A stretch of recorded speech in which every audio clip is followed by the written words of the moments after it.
So you haven't heard then. The man who arranged the defection was a GRU colonel by the name of Yevgeny Borosovich Volgin. Volgin? Of the Brezhnev faction. Go on. Who is the soldier? Her name is the Boss. She's a living legend. During World War II, she was the one who led us to victory in that war. In Russia, you know her as Voyevoda. You mean the Boss? The mother of your special forces? Yes, that's the one. And she took 2 miniature nuclear shells along with her. The Boss took 2 miniature nuclear shells. I'm afraid so. I believe they were a gift for her new hosts. The Davy Crockett Atomic Battle Group delivery system was completed 2 years ago. But serious problems were found with the launcher's range and precision. Although they were mass-produced, they've never been deployed in battle. But Sokolov's research facility was completely wiped out. The whole area is polluted. I can only offer you my deepest condolences over this terrible tragedy. So, the Boss, with Colonel Volgin's help, stole 2 experimental nuclear shells and took them with her as gift when she defected. Then, shortly thereafter, Sokolov's design lab, a top-secret military research facility, was destroyed by one of these weapons. Am I right so far? Yes, that's correct. And the American government denies any involvement in the affair. Is that right as well? That's correct. We were not involved in any way. Then what was a U.S. military aircraft doing on our radar screen? It was clearly in violation of our airspace. And yet you say it was not acting under your orders. That's correct. You expect me to believe that this was all the work of a single soldier? I don't know what else to tell you. The Army insists that this is all a ploy on your part. I've said it once and I'll say it again. Our government had nothing to do with it. And I would like dearly to believe you. However, I'm afraid my power over the military has weakened since the Cuban incident. I will need some kind of proof that this was not the action of the American government. You have 1 week. You must catch the Boss yourselves and recover the remaining nuclear device. Then, you must find some way to prove your innocence. Prove our innocence? Yes, preferably something painful. Prove to me that this is not merely another one of your tricks. The Boss should be close to Colonel Volgin. How about a little co-action? I would not expect too much if I were you. The political situation here is unstable.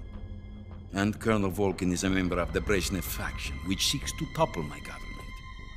1 week. You have only 1 week, and if it is not too much to ask, do something about Volgin as well. What is that supposed to mean? Nothing. It means nothing. Call it a modest gentleman's agreement to ensure our continued relationship. What if we can't prove our innocence? Then I will be unable to restrain the military. I will be ousted, and they will seek their revenge. A nuclear attack on the United States? I leave the disposal of this situation entirely to your discretion, Mr. President. Disposal?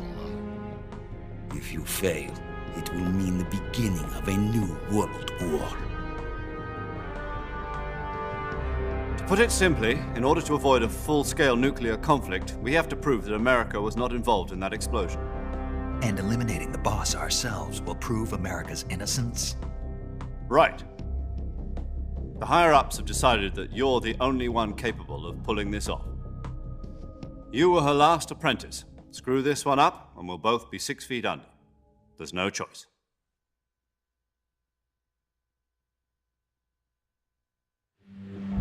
Are the Russians going to be helping us?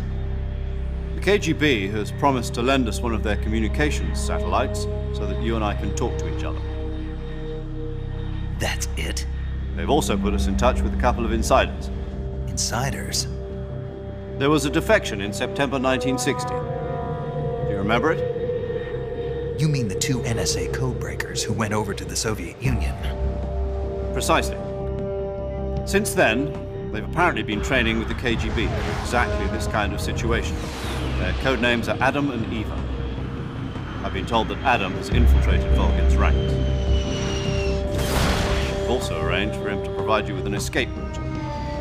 You'll need to rendezvous with him when you get there.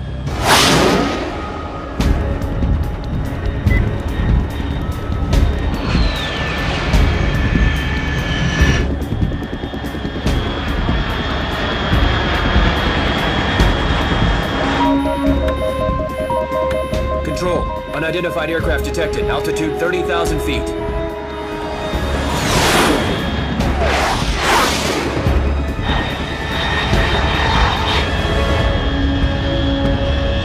It's fast. Estimated airspeed exceeding Mach 3. Bearing south. I'm about to lose it.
This is Snake. Do you read me? Loud and clear. Glad to see you landed safely. I got blown pretty far off target. Snake, let's go over your mission objectives one more time. Rescue Sokolov. Find out what's happened to the Shagohod, then destroy it. And finally, eliminate the boss. Eliminate the boss. This mission will be codenamed Operation Snake Eater. Because I'll be taking on the boss in our Cobra unit, right? Don't forget about Colonel Volgin. I'm not a hired killer. I know, but that was the Kremlin's demand. Demand? You mean it wasn't just a request? What's it to us if the Khrushchev regime is threatened by the Colonel and his faction? If supporting the current regime helps us avoid a nuclear exchange, then that's what we'll do. And what are the CIA's demands?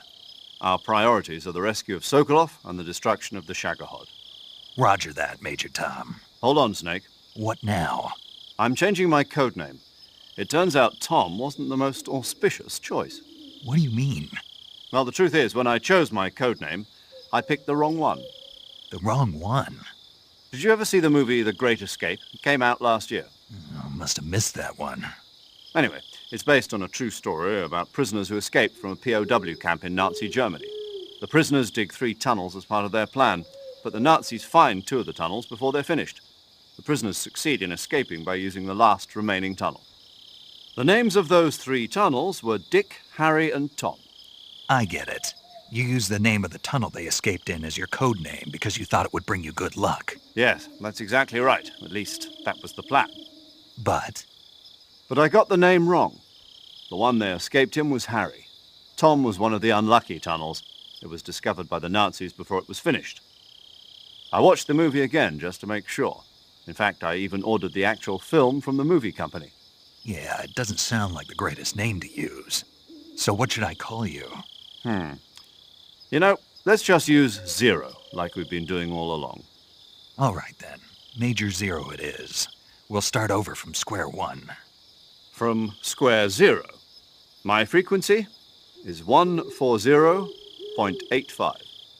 Oh, I almost forgot. Paramedic is with us again on this mission. Is this her last chance too? If we fail, she'll have her medical license revoked. It's more or less the same kind of fate. Her frequency is the same as during the Virtuous mission, 145.73. She'll be recording your mission data as well, just like the last time. That frequency is also the same, 140.96. And there's one more person on your support team. His name is Mr. Sigint. He's an expert on the latest in weapons and equipment technology. You'll be going up against some of the world's most advanced weaponry when you infiltrate the research facility. If you have any questions, just ask him. His frequency is 148.41. Mr. Sigint. Got it. Adam, your KGB contact, is waiting for you at the abandoned factory up ahead.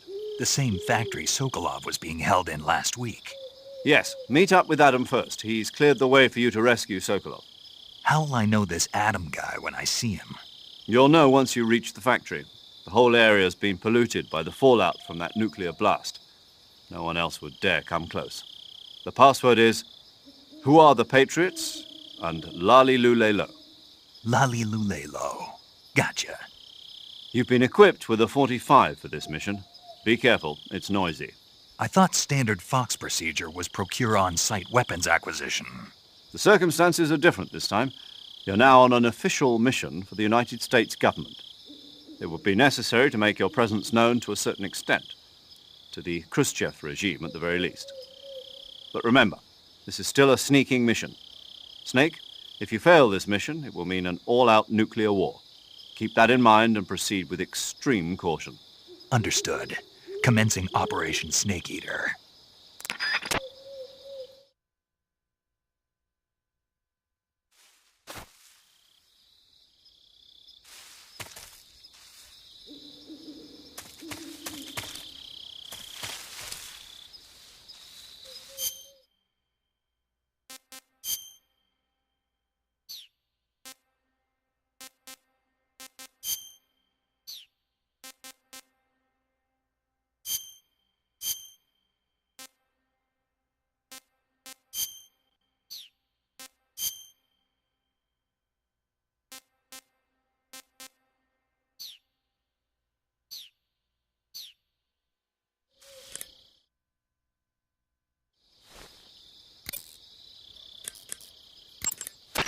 Yo! You're Snake, aren't you? And you're Sigint? None other. I heard that you're an expert on weapons, equipment, and cutting-edge technology. Close. Huh?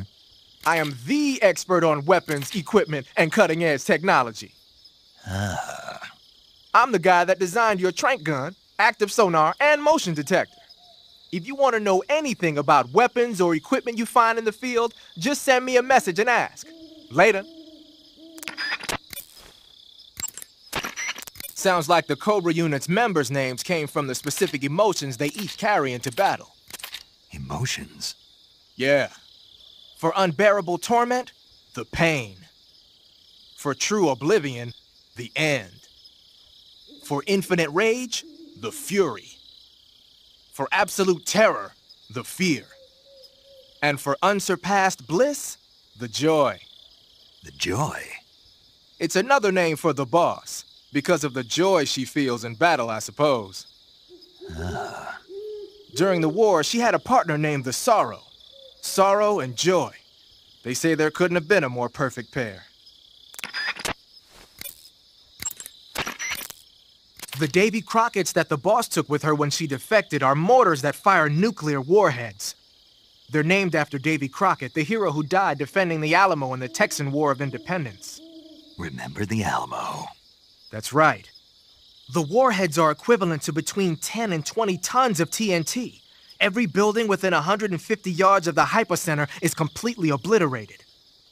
But the warheads the boss had with her were some kind of experimental super bomb, so they're actually even more powerful than that. I don't even want to think about what would happen if she used it again. Snake, you know what you have to do. Yeah, I know. You're wearing the tiger stripe pattern camouflage, huh? Tiger stripe is a forest camouflage. As you may have guessed by the name, it mimics the stripe pattern on a tiger's coat. It was originally worn by South Vietnamese Marines, Then it caught the attention of an